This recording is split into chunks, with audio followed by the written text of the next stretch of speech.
بینەرانی خۆشەویستی تلەڤیزیۆنی کۆمەڵا سڵاوی گەرمی ئێمەتان پێشکەش بێت. ئەمڕۆ جومعە 11 خەرمانانی ساڵی 1401 هەتاوی بەرامبەر لەگەڵ 2 سپتامبری ساڵی 2022 زاینی. خۆشحاڵم لەوەیکە لە ڕێگای بەرنامەی ڕاوێژ بە شێوەی ڕاستەوخۆ میوانی کوڕ و کۆمەڵی گەرمی ئێوەی خۆشەویستم. هەروەک وتم خۆشتان ئاگادارن بەرنامەکە بە شێوەی ڕاستەوخۆ پێشکەش دەکرێت، بۆیە ئێوەی ئازیز دەتوانن لە ڕێگای تۆڕی ئینتەرنێتی واتساپ بە ژمارە تەلەفۆنی 2046 26 16 764 پەیوەندیمان پێوەکەن و ڕاو بۆچوون یا هەر پرسیارێکتان هەبوو ئاراستەی میوانی بەرنامەکەمانی بکەن و ئێمەش بە پێکات و مەجال هەوڵ ئەدەین بڵاوی بکەنەوە. عزیزان هەروەک ئاگادارن ئەمڕۆ 11 خەرمانانە 39مین ساڵیادی پێکهاتنی حزبی کۆمۆنیستی ئێران. لە ماوەی ڕۆژانی ڕابردوو لە تلەڤیزیۆنی کۆمەڵا زۆرێک لە هاوڕیانی بەرپرس و کادری ئەم حزبە لەسەر چۆنیەتی پێکهاتنی ئەم حزبە و هەلومەرجی سیاسی و زەرورەتی پێکهاتنی و گرفتەکانی سەر ڕێگای زۆر قسە و باسییان کردووە. لە بەرنامەی ئەمڕۆژدا بە بەشداری دوو ئەندامی لە مێژێنەی کۆمەڵە و حزبی کۆمۆنیستی ئێران هاوڕێیان فەراسەت ساڵحی و فەرشید غەفارنژاد لەم چوارچێوەیەدا قسە و باسیەکتان پێشکەش دەکەین. هاوڕێ فەراسەت، هاوڕێ فەرشی، سڵاوتان لێبێت و سپاس بۆ ئەوەی کە قبوڵی زەحمەتان کرد و لە بەرنامەی ڕاوێژ بەشدار بوون. بۆ ئێوە عزیز و خۆشەویست و سپاستانەکەم کە بانگشتی ئەوە بەرنامە کرام، هەروەها ساڵۆژی پێکهاتنی حەزبی کۆمۆنیستی ئێرانتان پێ تەبریکێش. منیش سڵاوتان ئەرزەکەم و بنەوەی خۆم تەبریکێشم ئەم ڕۆژە. سپاس. با هاوڕێ فەرشی لێوە دەست پێ بکەم. هەروەک وتم لە بەرنامەکانی چەند ڕۆژی ڕابردووی تلەڤیزیۆنی کۆمەڵە و حزبی کۆمۆنیستی ئێران لەسەر زەرورەتی پێکهاتنی حزبی کۆمۆنیستی ئێران زۆر لە هاوڕێیان قسە و باسێکیان کرداوە، باسییان لە ئەو هەلومەرجە کردووە کە حزبی کۆمۆنیست تێدا پێکهاتووە. ئێستا من پرسیارەکەم لە جنابتان ئەوەیە کە زەرورەتە سیاسیەکەی چی بوو؟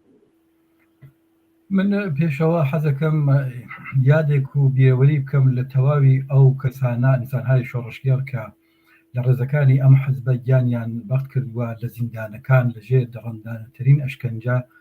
ئەعدام کریاگەن. یادێ لە هەموو ئەو عزیزانە بکەم کە لە سەنگەری شۆڕشگێڕانە لە کوردستانە لە هێزی پێشمەرگەی کۆمەڵا گیانی عزیزیان لە پێناوی ڕزگاری ئینسان و چەساوەکان فیدا کرد. ڕێز بگرم و درود بنێرم بۆ بنەماڵەی سربەخۆی سەربەرزی گیان بەخ کردووان و هەروەها ڕێز بگرم لە خەباتی کرێکاران و هەموو ئەو کۆمونیستانەی کە ئەمڕۆ لە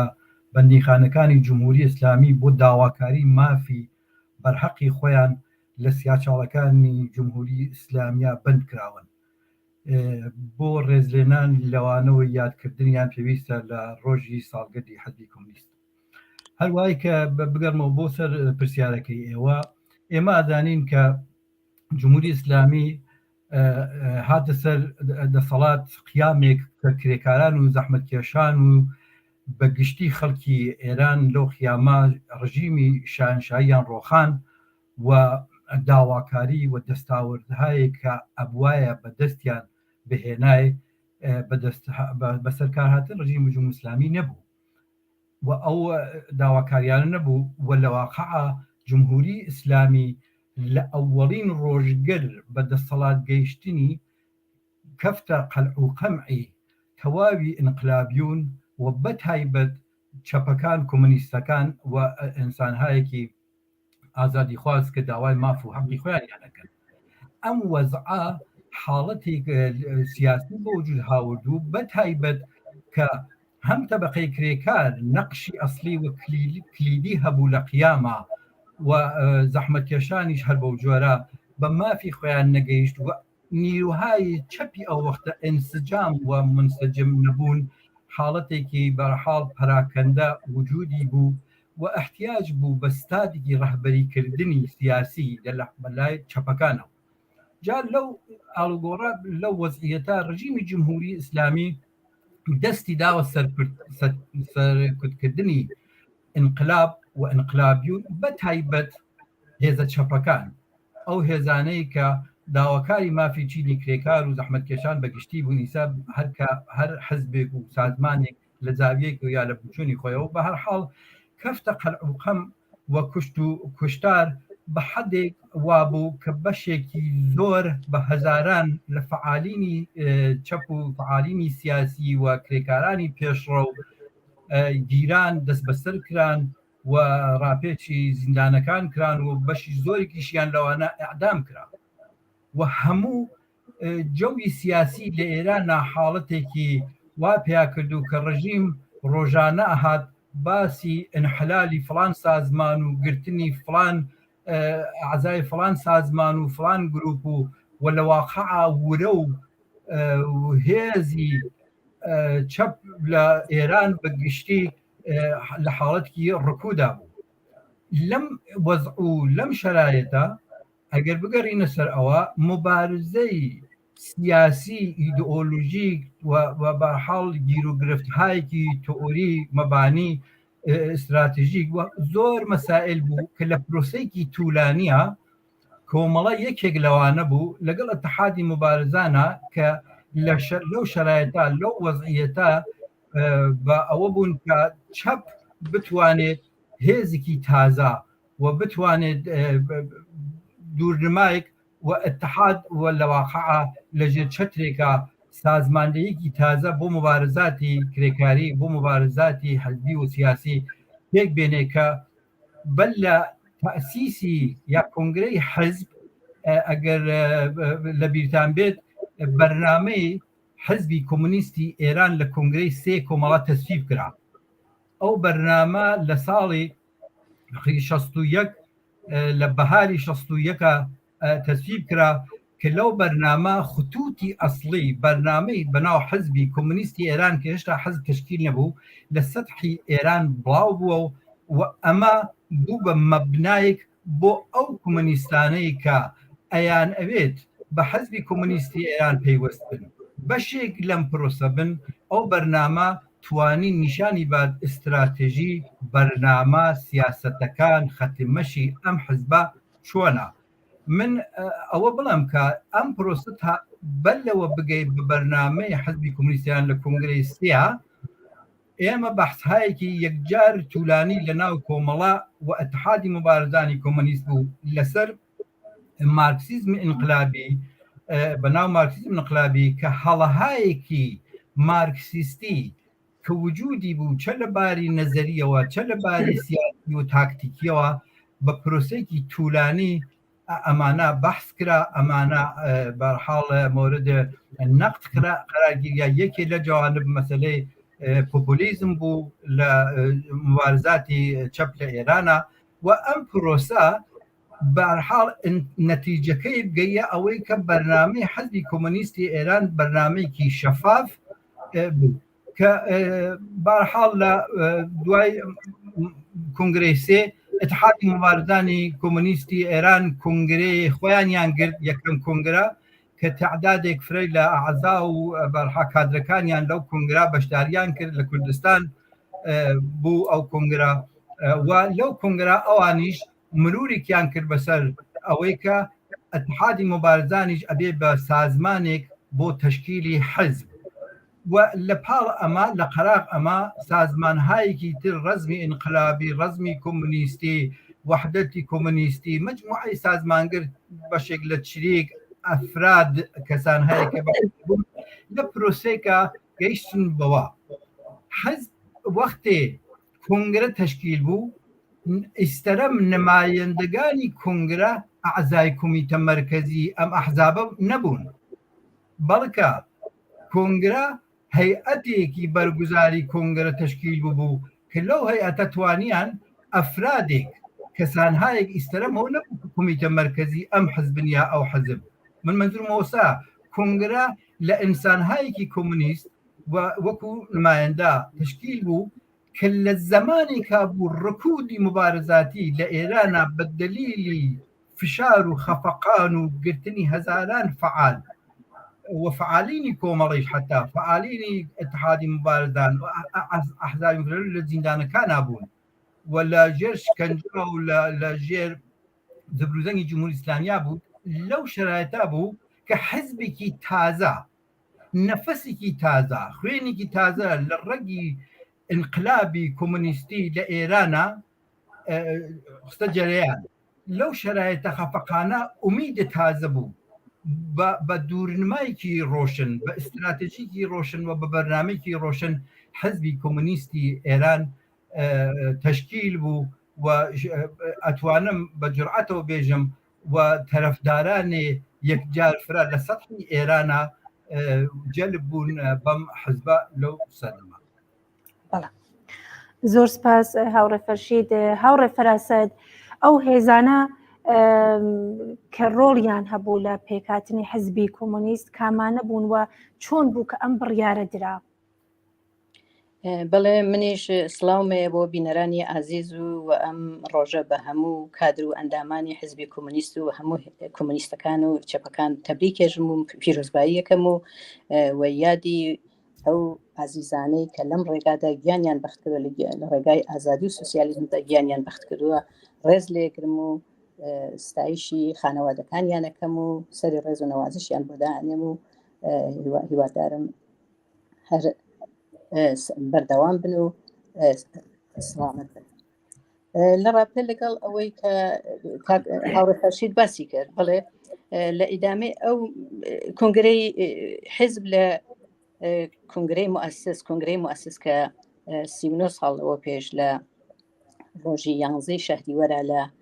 مناتقی ئازاد شودەی کوردستان یعنی ئەو شوێنانە کە بەدەست کۆمەڵە و پێشمەرگەکانی کۆمەڵەوە بوو لەوێ پێک هات لە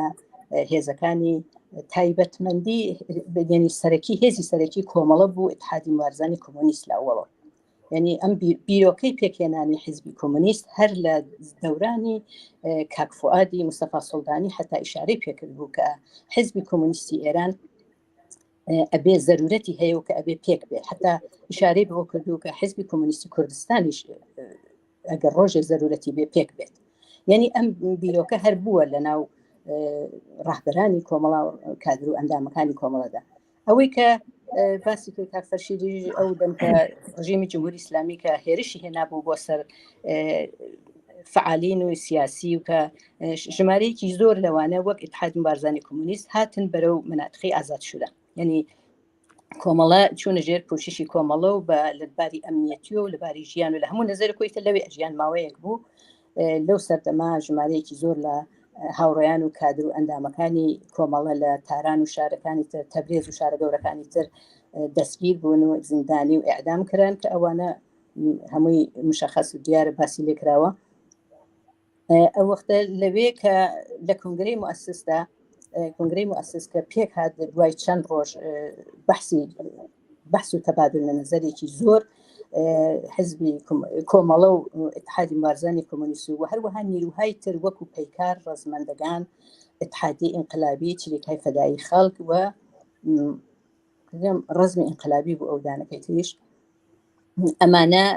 پێکەوە کە ئەو وەکتی حزبی کۆمونیست پێک هات لەسەر ئەوە بوون کە حزبێکی کرێکاری و حزبێکە مەرزبەندی بکە لەگەڵ ئەو بۆچوونە وردە بورژواییانە کە تا ئەو لەو سەردەما بەسەر سازمانە چەپەکانە لە ئێراندا زاڵ بوو وەکو ڕەڤیزیۆنیسم و پۆپۆلیسم کە یعنی پێکهێنانی حزبی کۆمونیست لەو ڕابطە زۆرتر لەسەر ئەوە بوو کە لەگەڵ ئەوانە مەرزبەندی بێ و تعیین تەکلیف بکات و دقیقاً هەروایش بوو مەرزبەندێکی باش کرا لەو ڕابطە و ماوەیەکی زۆری پێچووکە لەسەر ئەمانە بەحث کرا و ئینتقادی لێ گیرا و بە پشتیوانی ئەم سازمان و نیروە چەپانە هەروەها لەو سەردەما کە حزبی کۆمونیست ئێران پێک هات کە بێ بڵێن کە ساڵێ لەوە بەرویە و هەروەها ژمارەیەکی زۆر لە ڕفیقەکانی ئێمە لە تاران و تەبێز و ئەوانە ئیعدام گیران و زیندان و ئەشکەنجەکران و ئیعدام بوون و ڕژیمی جمهوری ئیسلامی بە هەموو جۆرێک تەلاشی ئەکرد کە ئەو ئازادیهای سیاسی و اجتماعی کە خەڵک لە دەورانی ئینقلابە بەدەستیان هێناوە ئەوانە بگرێتەوە و ئازادیهای فەردی خەڵک سەلب بکات و هەر لە ڕۆژی ئەوڵۆ کە دیمان ژنانی ناردۆ بۆ کونجی ماڵ و بە مەقن ئەو چارشی و بەستنی و و هەروەها سازمانە سیاسیەکانی سازمانە چەپەکان کە ئەو دەم سازمانهایەکی چەپون بە خەتی سێ مەشهور بوون ئەوانەی منحل ڕاگەیاند و بە خەڵکی ود ئێوە ئەبێ بگەڕێنەوە ماڵەوە ئینقلاب تەواو بووە و ئیتر باقی کارەکە پسپێرن بە دەوڵەت و حکوومەت و ئەمە تقریباً بەم جۆرە وەختێکە دوای ئەوە کە حیزبی کۆمونیست پێک هات دوای چەند ڕۆژ وتم بەحس و تەبادل نظر حیزبی کۆمونیستیەدان بەرنامەڕێزی و پێش ئەویشە هەر تشکیلات لە تشکیلاتی کۆمەڵە لە تشکیلاتی شارەکان و سازمان هایتر لە شارەکانە تشکیلاتی مخفیان بوو کاریان ئەکرد لە کارخانەکانە لە کارگاکانە لە شوێنە کرێکاریەکانە تشکیلات بوو و ژمارەیەکی زۆر لە ڕفەقانەمان گیران و کەوتنە زیندان و ئیعدام کرا بە دوای پێکهێنانی حیزب ڕەوشی سازماندەهیان گۆڕی ڕەوشی سازماندەهی حیزب لەسەر ئەو باوەڕ بوو کە ڕەوشی سازماندەهی ئەبێ بگۆڕە ئیسەکە تاکتیکی جمهوری ئیسلامیان زانیە و بەو شێوە ڕەوشی سازماندەهی لە تقریبا ئەو دەم بەوەیان پێوەش سازماندەهی خۆشەیی لەوە گۆڕیا بە سازماندەهی تەکی مەسەلەن هاواکە ئەوەش بۆ ئەوە بوو کە بەرگیری بکرێت لە تەلەفاتی زۆرتری فعالینی سیاسی لە تشکیلاتە مەخفیەکانە بەم شێوە لەو سەردەما کە حیزب پێکهات ژمارەیەکی زۆر لە فعالین و کرێکاران و کەسانێکی زۆر فعالیەتیانە کرد لە تشکیلاتی حیزبە لە تشکیلاتە مەخفیەکانە لە شارەکانە و هەرەوە کە فعالینی ئێمە ئەچوونە کارخانەکان و کارگاکان کاریانە کرد لەگەڵ ژنان و پیاوانی کرێکار کاریانە کرد و ئاگاهگەری و ڕۆشنگەری و بە حاڵەتێکی زۆر چڕوپڕ یعنی سەردەمێ بوو سەردەمی گەشەی حیزب بوو حیزب بە تەواوی گەشەی کردبوو لە هەموو نەزەرە و لە هەموو شارەکان نەتەنها کوردستان بەڵکو تەواوی باقی شارە گەورەکانی ئێرانیش لە کوورە پەسخانەکانە لە شوێنەکانی تر لە کارگاچکۆلەکانە بە هەموو شێوەیەک کاری سیاسی ئەکرا و فعالیەتی سیاسی ئەکرا حیزب تقریبا ئەبێ بڵێن کە حیزب وەختێکە پێک هات بەو مەبەستە پێک هات کە هەنگاوێک بەرەو مەرزبەندی بکە لەگەڵ ئەو بۆچوونە وردە بورژواییانە کە لە ناو چەپەکانە بوو لەوە مەرزبەندیکە و بەرەو هەنگاو هەڵگرێ بەرەو نظامێکی سوسیالیستی کە لەوێدا کرێکاران دەسەڵاتی سیاسی و قدرەتی سیاسی بەدەستخۆیانەوە بێت بەر ئەساسی ئەوە حرەکەتی کرد و زۆر بە باشیش چووە ناو کارگەران و زەحمەتکێشان و کاری کرد و ڕەوشنگەری کرد و ژمارەیەکی زۆر لە کرێکاران و زەحمەتکێشان بە حیزب پەیوەست بوون یا بە ئەندامی یا بە هەواداری و یا بە شێوەیەکی تر چون شرایطەکە هەر هات و زۆرتر خەفەخان زۆرتر ئەبوو دەستگیریەکان زۆرتر ئەبوون ڕژیم لە تاکتیکایەکی زۆر سەخت ئیستفادەی کرد بە هەمووشێ لە هەموو جێگەی ئەسەن ئەرسە تەنگ کراوە بە مبارزین سیاسی بە هەموو کەس مەشکوک بوون هەر کەسیان لە هەر کوێ ئەدی ئەیان گرت دوو نەفەر بەیەکەوە بایەتن فەورەن ئەشیا ئەمە دیانەکردن تحتی تعقیب بوو بزانە بۆ کوێ ئەچن خلاصە زۆر سریع تشکیلاتەکانی خست بووە بەر زەربە و زەربەی لێدا یعنی حیزب لەو شرایطە پێک هات بەڵام سەرڕای ئەو زەربە پەزیریانە کە لەلایەن ڕژیمۆ کە زەربەهایەکی زۆر گەورەی خوارد ساڵەکانی ئەوەڵی شەسە و دواییش هەتا 67 ئەعدام هایەکی زۆر سوورەتی گرت کۆمەڵە و حیزبی کۆمونیست و ئەو سازمانانە کە پەیوەست بوون بە حیزبی کۆمونیست زۆر زەربەیان خوارد و کەسانێکی زۆریان لێ گیرا و ئیعدام کرا. زۆر سپاس هاوڕێ خۆشەویستمان لە ئاوایی ئەوەی هەنگە و پامێکی بۆمان ناردووە کە وێڕایی پیرۆزبایی ساڵگەری تەسیسی حیزبی کۆمونیست ئێران یاد و خاترەی کاک سدیق کەمانگەر کاک فواد مستەفا سوڵتانی و کاک غوڵام کوشاوەرزیشی بەرز ڕاگرتووە و هەروەها بینەرێکی ترمان بەناو ئومیدی بانە پرسیارێکی ئاراستەیەوە میوانانی خۆشەویست کردووە کە کاک فەرشید ئەوە جواب پرسیارەکە بنەوە دوای ئەگەر دادەفەراسە قسێکی بوو لەسەر جوابەکەی تۆ یاگەرەکی بوو چتە ئێزافەکە ئەتوانێت.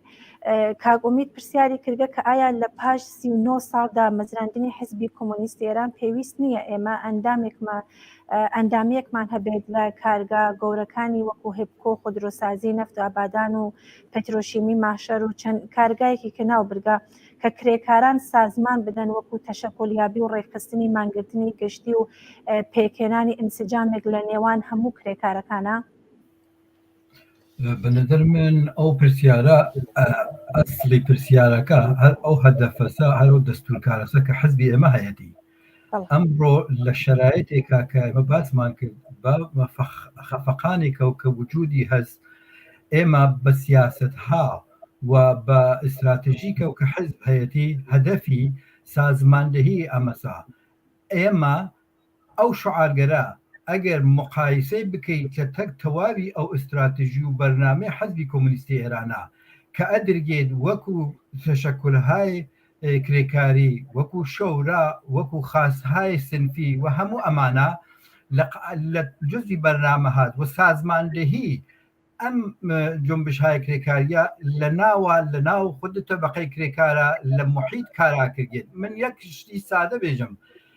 ئایا واقعان ئەکرگێ بێژی ئیمڕۆ کەسێک ئەتوانێت لە ئێرانە زۆر بە ئاشکرا و ڕاشکراوانە بڵێت عضوی حزبی کۆمونیستی ئێرانە؟ ناتوانێت بڵێت. بالفعل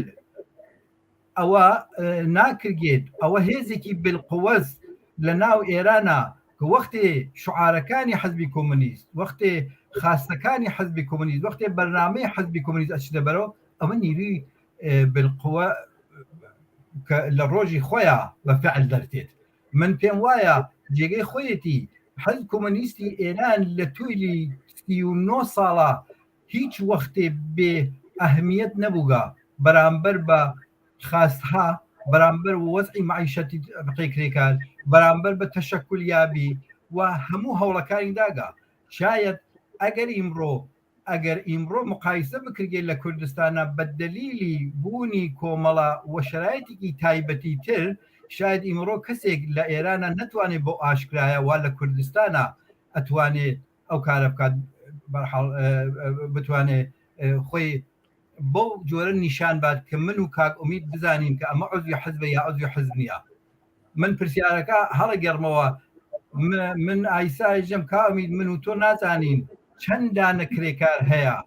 کە بالفعل هەر ئیستا خود ئەوانە هەوادار و تەرەفداری حزبی کۆمونیستی ئێرانن، بەرنامەی حزبیان قبوڵە و لەو مەسیرە و لەو جەهەتا ڕۆژانە مبارزەکانیانەکەن. من پێم وایە ئەوە هەدەف ئەسلی حزبە و لە توولی ئەم چەند ساڵە 39 ساڵە ئەوەی کردووە. من ئەتوانم بەرحاڵ سوالەکە توورانی نەوێت ئەتوانم ئیشارە بکەم، فرسەت بوو ئەتوانم ئیشارێکی مشخصتر بکەم بۆ بەحسە. هاوڕێ فەراسە تێژ زانین. بەڵێ من هەر بەو بەڕێزە بەڕێزاڵم کە ئومید ناوی بوو ئەزانی چۆن هەروە کە من لە قسەکانما باسم کرد لەو سەردەما کە حزب پێک هات زۆر شرایەتێکی انقلابی شرایەتی انقلابی لە ناو تەشکیلاتە، واقعاً تەشکیلاتە بوو هەر بەو جۆرەش کە چ بوونە، چون هێشتا جمهوری ئیسلامی بەو جۆرە بە ئەوجی وحشیگەری خۆی نەگەیشت بوو، بەو جۆرە هێشتا ئەو تەجروبەی نەبوو وردە سەرکوتی ئەکرد. ئەو وەختە زۆر ڕاحەت ڕفێقەکانی ئێمە هاوڕێیانی ئێمە کاد و ئەندامانی ئەو حزبە ئەچوونە ناو کارگا و کارخانەکانە کاریان ئەکرد و زۆر غیرە مستەقیم غیرە مستەقیم بەرنامە و استراتیژی ئەو حزبیان باسە کرد و لەگەڵ یان قسە ئەکردن. ئیسەیشت ناتوانیتەوە بە قەول هەروە کافەرشیر وتی من کە بچمە ئەو بەڕێزە خۆی ئەزانێت کە وەزعیەتی ئێران لە چه حاڵێتە، سەرکوت لە چه حدێکایە، سی و چەند ساڵە زیاتر لە چەند ساڵە ئەو ڕژیمە بە ئەوجی وحشیگەری خۆی استبداد و ئیعدام و کوشتار و بە هەموو شێوەی لە هیچ یەک ئێمە ئاخێزەکانی ئاخێزی ئاخری 98 دیمان کە بۆ مانەوەی دەسەڵاتی خۆی بۆ ڕاگررتنی خۆی دەست ئەداتە چ کار هەیە. یعنی ئەوە ناتوانێت تۆ مەسەن ئەوە ئان بێژیت کەسمان هەیە. من یەکشت فەقەدێژن لەو بەڕێزا پرسم ئەو هەموو ئەو شتانەی کە لە کارگاکە و کارخانەکانە لە ئاعترازاتێکە دێتە دەرەوە وەختێکە شعارهایەکی ڕادیکاڵ و چەپ ئەدەن وەختێکە کرێکاران بە ئەمڕۆکە خاست های کرێکاران بۆتە خاستێکی سیاسی دەخواستی ئەوە کە حەق مزدەکەم زیاو بکە و حەق مزدەکەم وا لێ بکە و محیتی کارەکەم باش بکە لەوە ئەو لاترۆ چوو بۆتە خاستێکی سیاسی شعاری ئەوە ئەدەن کە ئەو ڕژیمە نەمێنێت ئەو ڕژیمە ئەبێ لا بچێت ئێمە نامانەوێت لیاقەتی نییە وەختێکە لە حاڵەتێکی وایە کەسانێک حتمما کەسانێکن کە ڕاغبن بۆ ئەم کرێکارانە بۆ ئەم کەسانە کە دێن و ئاعترازاتی خۆیانەکەن بەقەت من ئەواڵم لەش ئەگەر ڕۆژی زمانی شرایەتێکی ئینقلابی بێتە پێشۆ ئەمانە هەموو وەکو ئاگرێکە لەژێر خۆڵەمێشە داشادراون هەموو یان یەک دەفە شعلەوەرە بن و سەر هەڵێنن و ئەو وەختەیە کە ئێمە ئەزانین بەڵام ئێمە خۆشحاڵین کە ئێمە ئەم ڕۆژە ئاعترازاتی گشتی کە لەو سەدحەیار لە سەدحێکی خەریکە سیاسی ئەبێت ئەوە خۆی جێگای خۆشحاڵیە و بەنظر من بەشێکی زۆرە لە کاری چەپەکان و حیزبە کۆمونیستیەکان لە ئاوایی هانی سەر بە ناوچەی سنا پەیامێکمان بۆ هاتووە کە پیرۆزبایی ئەم ڕۆژەیان کردووە لە هەموو کرێکاران و زەحمەتکەشان لە دوایی وەکو ئەمزان نووسیانە لاوانی ئاوایی هانیس بینەرە تریشمان لە شاری سەقزەوە هەرم ڕۆژێ تەبریک وتووە وتوویەکە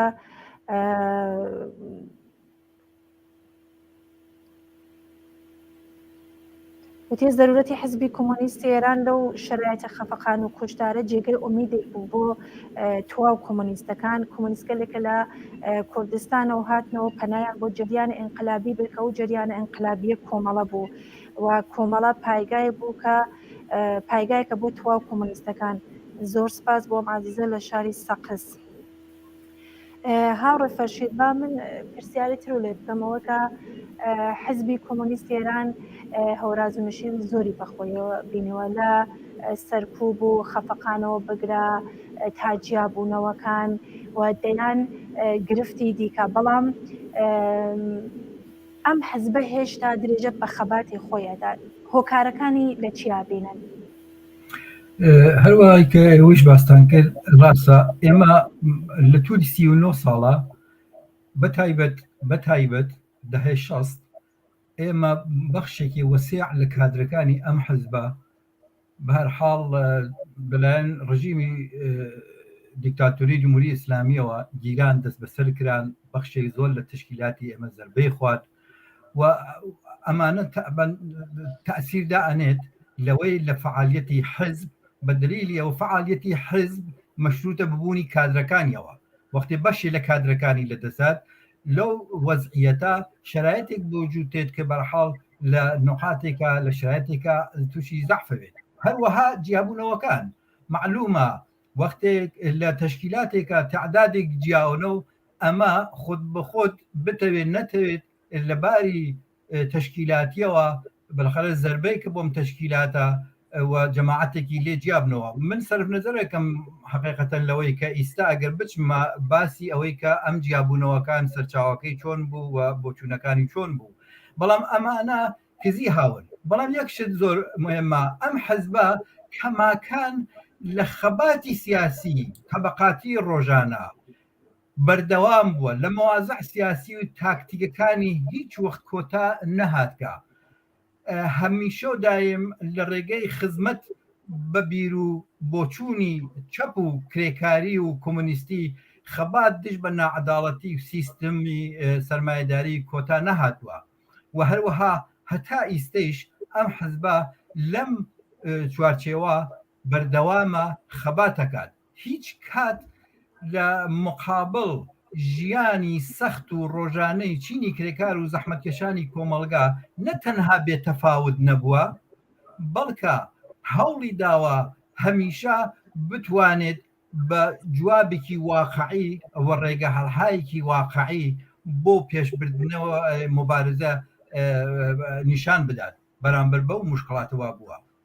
ئەم حزبە بە تەواوی ئەو گیر و گرفتانەوە هەر لە گرتن و زەربە خواردنیەوە هەر لە جیابوونەوەیەوە هەتا ئیسەیش ڕادیکالیزمی خۆی بەو مەعنا کە دەستی بردووە بۆ ڕیشەی تەواوی نابەرابەریهای ئەقتصادی کۆمەڵایەتی نابەرابری هایی کە لە کۆمەڵگای ئێرانە وجودی هەست دەستی بردە بۆ ڕیشەی ئەمانە و نیشانی داوە کە ئەمانە لە ڕیشیان لەکوێەوە چۆن ئەبێ بەرامبەرکێ بمکەین کەماکان ئەمڕۆ کە ئێمە ئیستا ساڵڕۆژی حەزب بیرەوەری ساڵڕۆژی دامەرزاننی حەزب ئەەکەین هەر کەسێک هەر کرێکارێکی پێشڕەو ئەداڵت خواز جێگەی خۆی لە ناوم حەزبە ئەبینێتەوە شعارەکان و خاستەکانی ناوم حەزبە ئەبینێتەوە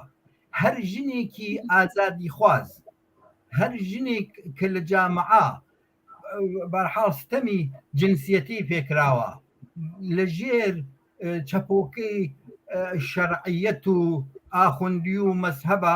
هەر ژنێ ئازادی خواز ناو ئەم حەزبە جێگەی خۆی بینێتەوە هەر لاوێکی شۆڕشگێر لە ناو ئەم حەزبە جێگەی خۆی بینێتەوە و هەر ئینسانێک کە زەخت و زۆری لەسەر مەسەلەی نەتەوایەتی ستەمی نەتەوایەتی لە ناو ئەم حەزبە خۆی ئەبینێتەوە ئەم حەزبە ئستراتیژیەکەی ئیمڕۆ وای لێ هاتووە تەواوی ئەو کەسانەی کە چالاکوانی بواری ژینگەن لە ناو ئەم حەزبەتان خۆیان ببینەوە لە ناو ئەم تەشکیلاتە بۆیە جێ خۆیەتی کە تاکیدتر بکەین و کە ئستراتیژی حزب لە توولی 39 ساڵی گذشتا نەتەنها هیچ وەختێ لەمە لای نەداوە بەڵکە هەتا هاتووە زۆرتر پاداگیری کردووە لەسەر ئەو ئستراتیژیا و بەرهەقبوونی ئەو سیاسەتانە با تەوەجێ بەوە ئەگەر جەماعەتێکیش لەم حزبە بە ناوگەر جۆراجۆریش جیا بووگنەسەو و ئەم حزبە بەو لە حازەوە بە لە حازی تشکیلاتیە و زەعیفتر بووگە ئەگەر چه زەرباتێکی خواردە لەلایەن ڕژیمەوە بەڵام لەسەر خەت و ئستراتیژی منافعی تەبەقاتی منافعی چینی کرێکار و هەڵاواردنی چینایەتی جنسیەتی هەڵاواردنی نەتەوایەتی ملی و تەواو ئەمانە استراتیژیەکەی هەیەەوە هەروە وتم تەواوی ئەخشار و کۆمەڵ تەبەقات و توێژەکانی کۆمەلگا ئەتوانن خۆیان لەم حزبە لە ئستراتیژی و بەرنامەی ئەم حزبە بمێنەوە بۆیە ئەم حزبە هەتا ئیستەیش لەسەر پێ هەیە موجودیەتی هەیە و ئەدامۆی چالاکی خۆی ئەدامادە بەڵێ هاوڕێ فەرشید هاوڕێ فەراست بەداخەوە کاتی بەرنامەی زندەی ڕاوێژ تواو بوو بەڵام بینەرانمان نەتوانن بەرنامەکە کامە لە سوشیال میدیاکانە چاو لێ بکەن و یا لە ڕۆژانی داهاتوو لە تەلەڤیزیۆنی کۆمەڵە توانن بینەری ئەم بەرنامە بن ئێوە دوا قسەتان هاوڕێ فەراست و کاک فەرشید بۆ پاخشی ڕاستەوخۆ بەڵێ بۆ من فقط ئەوە لە ئاخرۆ کە بمەوێ بڵام بۆەوە کە تقریبا ئەوێ واقعا هەرە و دەستکەوتانە دەستکەوتە ئەوەڵەن دروست کرد پێکهێنانی حیزبی کۆمونیست خۆی دەستکەوتێکی گەورە بوو ینی دەستکەوتێکی گەورە بوو بۆ بزوتنەوەی کرێکاری ئەگەر ئێمە بمانەوێت ئەو حیزبە دەستکەوتەکانی ڕێز بکەین و بیشمێرین زۆرە دەستکەوتەکانی درستە ئەمڕۆ ئەم حزبێکی لاواز بووە وای لێ هاتووە لە ئەسەر زەربەهای کە ڕژیم لەیدا و لە ئەسەر لێکەڵپشرانێکی ناوخۆی ئینشعاباتێک کە بەسەریا هاتووە ئەمانە لاوازی کردووە بەڵام ئێمە نابێ بێڵین ئەو حزبی ئێمە بریندار بووە ئەبێ هەڵی سێنینە سەرپا لەسەر پێڕای بگرین و هەر خۆشبەختانە هەتا بە ئەم ڕۆژ کادر و ئەندام و ڕەهبەرانی ئەو حزبیان ڕاگرت و بردویانەتە پێشۆ ئەمە ئەتوانین ئێمە زۆرتر لەم ڕێگە تەلاش بکەین و باوەڕمان بێ بەوە کە ئێمە بتوانین ئەو حزبە بەردەوام بچێتە پێشەوە ئومیدواریشم ڕۆژێک هەروواکەوتم شرایەتێکی ئینقلابی بێ ئەم حزبە هەمیسان گەشە ئەکات و بە بەرنامە و استراتیژی خۆی و ئەچێتە ناو کرێکارانەوە باخر پەیامیش بخوێنم بۆ پەستی پەخشی ڕاستەوخۆ هاوڕێکمان لە شاری سەقزەوە پەیامی هەناردووە کە حزبی کۆمونیستە لە ڕای ئەو هەموو فەرازنشیوەکە پێوێتەوە ئەو هەم ئەنشعابەکە بووە وەلێ هێشتا پابەرجاز و هەر پابەرجایش ئەمێنێ وەوتیە حزبی کۆمونیست لە بین مردمە ئیجتیماعی بوو بەسەوە زۆر سپاس بەڵێ بینەرانی خۆشەویست لێرەدا هاتیە کۆتایی بەرنامەی زیندوی ڕاستەوخۆ ببورن ڕاوێژ تا دیدارێکی دووبارە شاد و سەرکەوتوو بن. سەرچاو.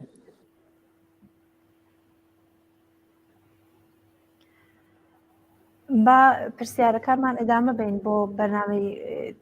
سوشیال میدیاکە کە چەند پرسیارێک ما بوو هاوڕێ فەراست و هاوڕێ فەرشید. من پرسیارەکەم لە هاوڕێ فەراست دەست پێکەمەوەکە ڕۆڵی ژنان لە پێکهاتنی درێژەدان بە خەبات لە چوارچەوەی حیزبەدا چۆن دەبینن؟ ڕۆڵی ژنان بڵێن ئێمە ئەگەڕێنەوتم کە کۆمەڵە ئەگەڕێتەوە بۆ کۆمەڵە لە کۆمەڵەدا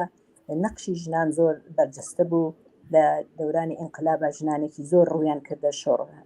شۆڕش و هاتنە ناو ڕێزەکانی شۆڕشەوە و لەوانەدا ئەوانەی کە واقعاً چەپ و ڕادیکاڵ بوون و هاتن بەرەو بیر و بۆچوونەکانی کۆمەڵە و لەگەڵ کۆمەڵا کاریانە کرد و لە ناو تەشکیلاتی کۆمەڵایە بوون هەتا پێش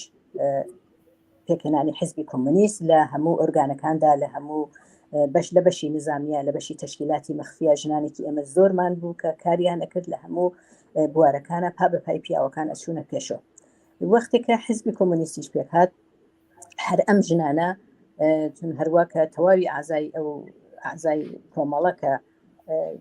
خۆی یەکێک لە بنیانگوزارانی ئەو حیزب بوو ئۆتۆمات بوونە عزوی ئەو حیزبە. هەر ئەم ژنانە ڕویان کردە حیزب و بە بەرنامەیەکی تازەوە بە ئەساسنامە و بەرنامە و بەپێی ئەوە استراتێژی ئەو حیزبیان قبول کرد و هات بناو ڕێزەکانی کۆمەڵەوە و بە ئیزافەی ژنهایەکی تر کە لە ڕێزی ئیتحادیە مبارزانی کۆمۆنیست و یا پەیکار و ئەوانەیش مەسەلەن بەڵام دقیقاً من چون لە تەشکیلاتی عەلەمیە نەبووم ناتوانم وەک شمارە بێژم لە چحدە بەڵام شمارەیەکی زۆر لەوانیش ڕویان کردە حیزب و ملحق بوون بە حیزب و بوون عزوی ئەو حیزبە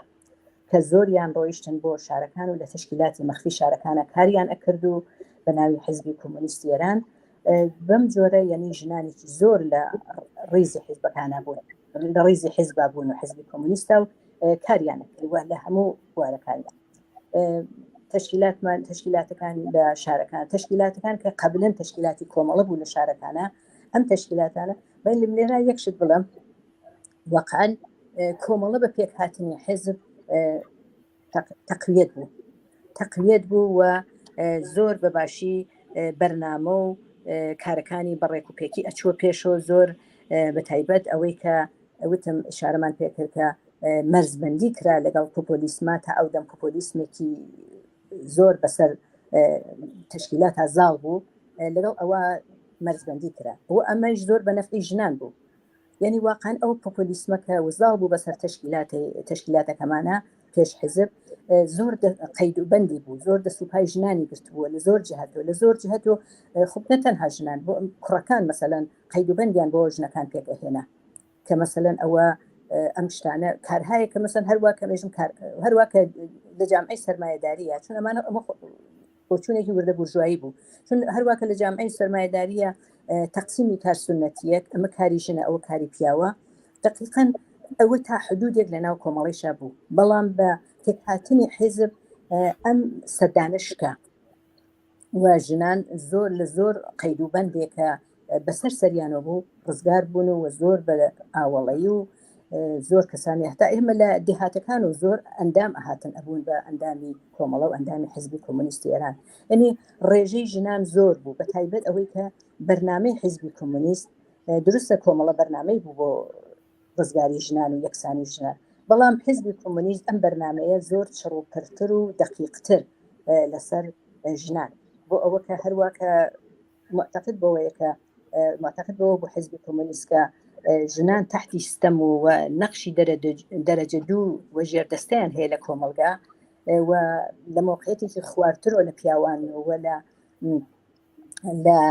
ژیانی کۆمەڵایەتی و سیاسی و ئابووری زۆر کەمتر لە پیاوان حسابیان بۆ ئەکرێت بەپێی ئەمانە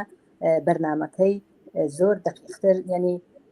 سەرڕای ئەوە کە حیزب معتقد بەوەیە کە ئازادی های فەردی بۆ تەواوی ئەفراد صرف نظر لە ملیەت و مەذهب و تقریبا صرف نظر لە ملیەت و ببەخشنەوە من ببورن من بە موبیل قساکە موبیلەکەیشم تۆزێک جۆڵە جۆڵ ئەکات و ئەبورن بە ڕێزێک نووسویەتی سەر زۆر مەجۆڵەرم موبیل بەدەستمەوەی بەخاطر ئەوەیە وای لێ دێت داوای لێبوردنەکەم صرف نظر ئەوە کە صرف نظر لە ملیەت و مەذهب و نژاد و هەر شتێک ئازادی های فەردی بۆ هەموو ئینسانەکان لێ دەکرێت ئازادی هایەکی تایبەتی و یعنی پەروەرشێکی تایبەتی بۆ ژنانی لە نەزەراگرتە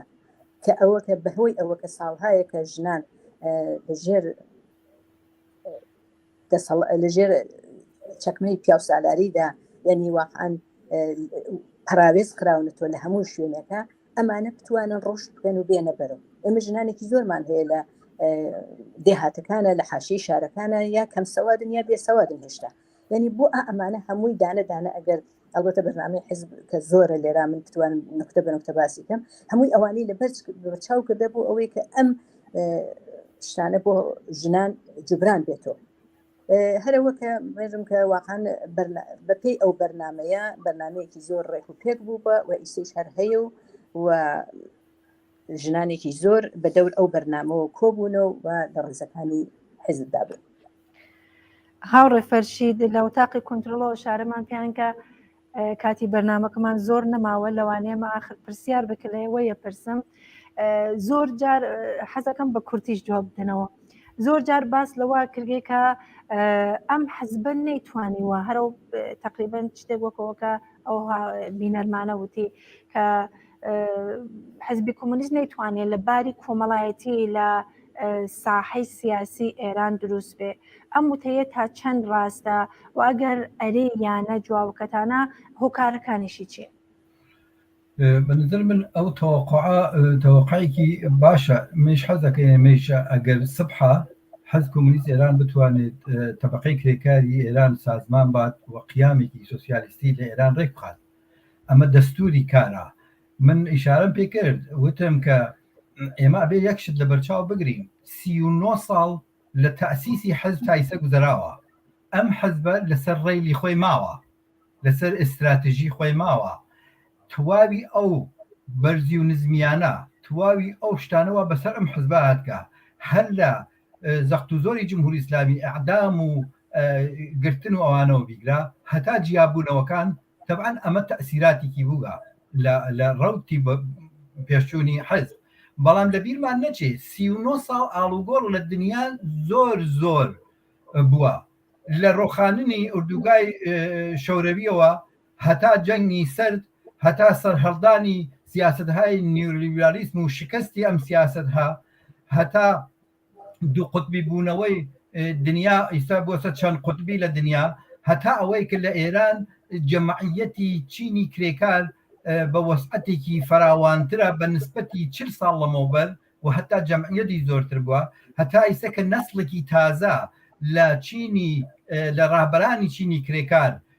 حزوریان لە مەیدانە هەز هەتا ئیستا کە زەرفیەتەکانی سازماندەهیکردنی مبارزاتی ڕۆژانە بە نسبەت 40 ساڵ لەمەوبەرەوە ئەگەر مقایسە بکەین ئەم زەرفیەتگەرە ئەم توانایگەرە ئیستا هالا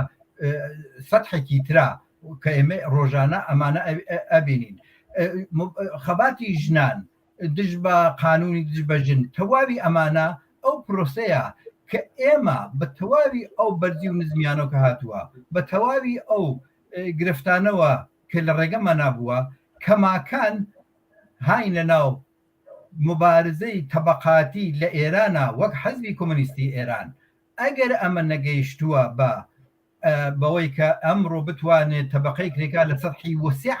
بتوانێت حەزب سازمان بات ئەوە دەلایلێکی معەن بوو کە من بەرحاڵ بە کورتی ئەوانمە هەموو باس کرد وەزعیەتێکە کە لە جامعەی ئێرانە وجودی هەست بەڵام من ئیشارەم کرد لە سوال قبلیە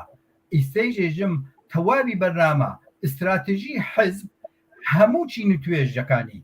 ستەم لێکراوی کۆمەلگای ئێران ئەتوانێت خۆی تیا ببینێتەوە و قەتعەنیش زۆر کەس هەیە کە لە ناو بەرنامە و استراتژی حەزبی کۆمونیستە خۆی دۆزێتەوە و دیارە چە لە ژینگە پارێز چە لە مەسەلەی ژنان چە مەسەلەی نەتەوایەتی مەسەلەی ملی و چەند مەسئلەیەک کرێکاری و سازماندەهی کرێکاری و خاستای ئەوانە بۆیە منیش موافقم نەیتوانیگە بەڵام دەلایلی تەواو ئەوانە و لەوە زۆرتری ژەتانی بەرحاڵ ئیسە کاتێ بەرنامەکە کەمە ئەتوانێت ئیشارەی پێ بکات بەڵام هیچ کام لەم نابێ بە دلیل ئەوەکە ئەگەر دلیل ئەوەکە بڵێت کە ئەم حەزبە نەیتوانی وە کارامە بێت بەڵکە نەخێر شرایط لە نەزەرا بگریت و بتوانیت تەواو ئەم زەرفیەتە لەم شرایطگەرا هەڵسەنگێنی. زۆر سپاس میدوارم جواب بداتێتەوە. دەست خۆش بێ هاوڕێ فەرشید. هاوڕێ فەراسەد لە چەند دقیقەکە بۆمان باسکەکە و کاتیشە بە تەواو بێت چەند دقیقەی ماوە کەوە خۆمان ئەگەر گەرەکمان بێ ئاوڕێک لەسەر تەمەنی ئەم ڕێکخراوەیە حەزبی کۆمۆنیستی ئێران بدەینەوە بەرچاوترین دەستکەوتی کە زۆر بەرچاوە زۆر لەوانەیە زۆر جار باسی بکردگەیە بۆ خۆتان ئەو دەستکەوتە چییە؟ بەڵێ من لە قسەکانیشما ئیشارەم پێکرد بە نەزەر من گەورەترین دەستکەوتی ئەو حیزبە دەستکەوت بوو بۆ بزوتنەوەی کرێکاری یعنی واقعاً بزوتنەوەی کرێکاری لە ئێراندا بە حزبی بە پێکهێنانی پێکهاتنی حزبی کۆمۆنیستی ئێران گەشەی کرد و واقعاً دەستکەوتێکە کە هەر لە مێژوشە ئەمە ئەمێنێتەوە و هەر ماندگارە ئەمە گەورەترین دەستکەوتی بوو کە واقعاً زۆر بە شێوەیەکی دروست و جوان بۆ بەرنامە ڕێزی کرد بەرنامە و استراتیژی ئەو حزبە بۆ بزوتنەوەی کرێکاری چۆن بوو ئەوەی کە ئیتر ئەلان وێژین چەند ساڵێک توانی ئەوە ماوەیەکی کورت توانی ئەو بێتە پێشەوە ئەو ڕژیمە هارە نەیهێشت بەهۆی زەربەهایەکە لێیدا و دوای ئەنشعاباتێکە بەسەریداها ئەم حزبە ئەوەی بەسەرهات ئەوە هیچ خەتای ئەو حزبە نێنی ئەو حزبە هەروەکە کە هاوڕێ فەرشیدی ئیشاری پێکرد هیچ ئشکالێک لە بەرنامە و استراتیژیان نییە ئەمە شرایطە ئەوەی پێ تەحمیل کردووە ئەم شرایطە سیاسی ئەم شرایطەیە سەرکوتەیە کە زیاتر لە 40 ساڵە لەژێر زەربەی ئەو ڕژیمایە و ئەمە دوای یەکێکی تر لەوە کە بە نەزەر من یەکێترە دەستکەوتەکانی ئەوە بوو کە تەأسیری مستەقیمی لەسەر گەشەکردنی کۆمەڵەدانا کۆمەڵی کرد بە کۆمەڵە واقعاً دروستە کۆمەڵە بناغەکەی ڕادیکال بوو بەڵام کردی بە کۆمەڵەیەکی کۆمۆنیستی لە جامعدا کۆمەڵەیە بوو کە جیاواز بوو لە هەموو جریانەکانی تر کۆمەڵەیە بوو کە لە حەدی حیزبی کۆمۆنیستە ئەویش هەروە پێشڕە و لەناو کرێکاران و خۆشەویست و لەناو زەحمەت کێشانە لە هەموو جێگەیەکە ئەمڕۆ تا بە ئەمڕۆکە هەروە ماوەتوە بەناو سازمانی کوردستانی حیزبی سازمانی کوردستانی ئەو حیزبە تا بە ئەمڕۆکاری کردووە و چوەتە پێشەوە ئەمانە بە نەزەر من دەستکەوتایەکی تر و دەستکەوتی زۆری تریشمان بووە هەروواکە ئیشارەم کرد لە قسەکانی پێشومە لە کارگاکە و کارخانەکانە کە واقعاً ڕفێقای ئێمە هاوڕێیان و کەسانێک کە ئەچوون و کاری سیاسی و حیزبیان ئەکرد کاری سیاسی و ئاگاهگەریانە کرد ئەمانە بێتەسیر نەبووە تەسیری خۆی داناوە و ئەگەر تا ئێستا مەسەلەن نیشان نەدا و ڕۆژی خۆی کە بێت و ئەو شرایطە ئینقلابی دەرکەوت بێتە پێشەوە هەمووی ئەمانە دێنە ڕوو ئەو وەختە معلومە بێت. زۆر سپاس هاوڕێ فەراسەد. بینەرێ ترمان لە چەند باوەڕێز پرد شێخسنا پەیامێ تەبریکی ناردۆ بۆمان کە زۆر سپاسی دەکەین. وەخت بەرنامەکەمان توا بوو زۆر سپاس بۆ بەشداریتان هاوڕێ فەراسەد ساڵحی و هاوڕێ فەرشید غەفار نژاد. لە ئێوە بینەرانی خۆشەویستی زۆر سپاس کە تا ئێستا لەگەڵمان بوون تا بەیم یەک گەشتنوێکی دیکە هەر شاد و بەختەوەر بن ماڵەوە. زۆر سپاس بۆ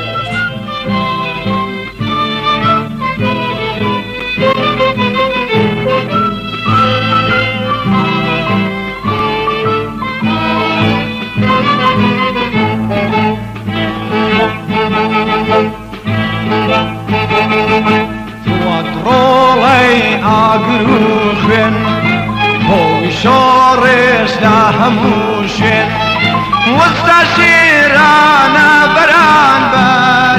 هەلا ماردەر چەشنی زەنگەر جیوەرای کوردەواری بوو لە هەموو شوێن دیاری بوو دەمیاکاتی جوتیاران دەمێ گۆڕی زەحمەت کێشان دەمێ زەنگەر دەمێ مەزرا کۆڵەڵگەر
کێشان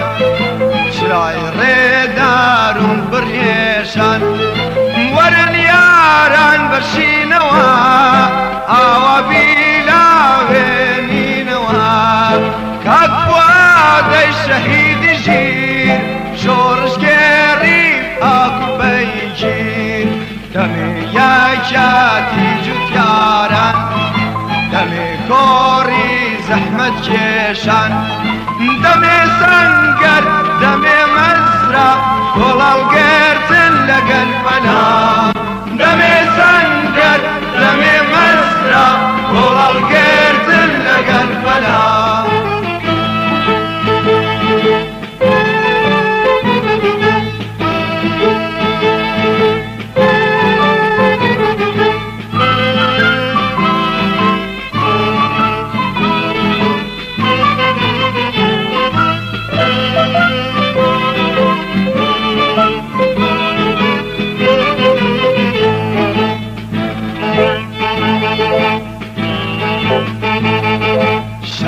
جێگات بگریناوە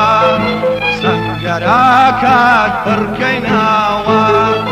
بەڵام سەنگەر هەڕن یاران دەڵێی گۆڵن لە بەهاران شاخ و کێو پر لە پێشمەرگا